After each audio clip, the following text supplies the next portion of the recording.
آج ہمارا یہ حال بن چکا ہے کہ اگر آج ہمیں کسی کا عیب نظر آتا ہے تو بجائے اس کے کہ ہم عیب کے اوپر پردہ ڈالیں، اس کو چھپائیں، بلکہ ہم اس عیب کو اتنا پھیلاتے ہیں، اگر وہ چھوٹا سا عیب ہے تو ہم اس کو اچھال کے اتنا بڑا کر دیتے ہیں کہ کوئی اشتہار چھپانے کی ضرورت نہیں پڑتی۔ ہم ہر شخص کو بتاتے ہیں کہ اس کے اندر فلاں عیب ہے۔ تو اگر آج ہم کسی کے عیب کو چھپائیں گے، اس کے اوپر پردہ ڈالیں گے، تو اللہ تعالیٰ ہمارے عیبوں کے اوپر پردہ ڈالے گا۔ آقا کریم علیہ الصلوۃ والسلام نے ارشاد فرمایا، لا یستر عبدا فی الدنیا الا سترہ اللہ یوم القیامہ۔ اگر جو بندہ دنیا میں کسی کے عیب کو دیکھ کر چھپاتا ہے، اس کو پردہ ڈالتا ہے، تو قیامت کا دن اللہ تعالیٰ اس شخص کے پردہ پوشی فرمائے گا۔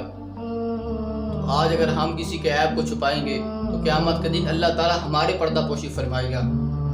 یہ نہ ہو کہ اگر آج ہم کسی کے عیب کو دیکھیں تو ہم اس کو اچھالنا شروع کر دیں، ہم ہر ایک شخص کو بتانا شروع کر دیں۔ حضور کریم علیہ الصلوۃ والسلام جب معراج پر گئے تو حضور نے جنتی ایک کمرے میں داخل ہوتے ہیں، اور حضور کریم علیہ الصلوۃ والسلام نے جنتی جبہ دیکھا۔ اب حضور نے وہ جنتی جبہ لیا، جب معراج سے واپس آئے تو حضور کریم علیہ الصلوۃ والسلام جب واپس آئے تو سیدنا ابو بکر صدیق رضی اللہ عنہ، عمر فاروق، عثمان غنی، مولا کائنات رضی اللہ عنہ آپ تشریف فرما ہے۔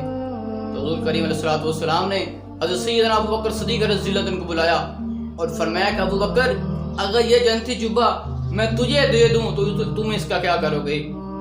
تو سیدنا ابو بکر صدیق رضی اللہ عنہ آپ عرض کرتے ہیں کہ یا رسول اللہ صلی اللہ علیہ وسلم، اگر آپ یہ جبہ مجھے عطا فرمائیں گے تو میں یہ جبہ پہن کر سچ کو عام کر دوں گا، ہر طرف سچائی کو پھیلا دوں گا۔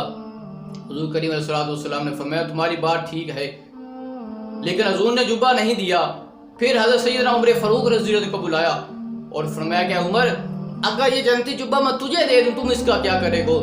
عمر فاروق رضی اللہ عنہ کرتے کہ یا رسول اللہ، میں جنتی جبہ پہن کر ہر طرف عدل کو پھیلا دوں گا، انصاف کو پھیلا دوں گا۔ حضور نے ارشاد فرمایا عمر تمہاری بات بھی ٹھیک ہے، لیکن حضور نے حضرت عمر فاروق کو بھی جبہ نہیں دیا۔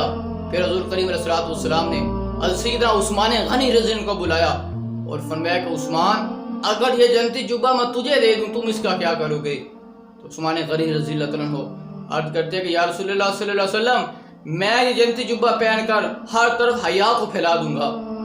حضور نے ارشاد فرمایا عثمان تمہاری بات بھی ٹھیک ہے۔ پھر حضور کریم علیہ الصلوۃ والسلام نے مولا کائنات حضرت مولا علی رضی اللہ عنہ کو بلایا اور فرمایا کہ علی، اگر یہ جنتی جبہ میں تجھے دے دوں تو تم اس کا کیا کرو گے؟ تو قربان جاؤ مولا کائنات تم۔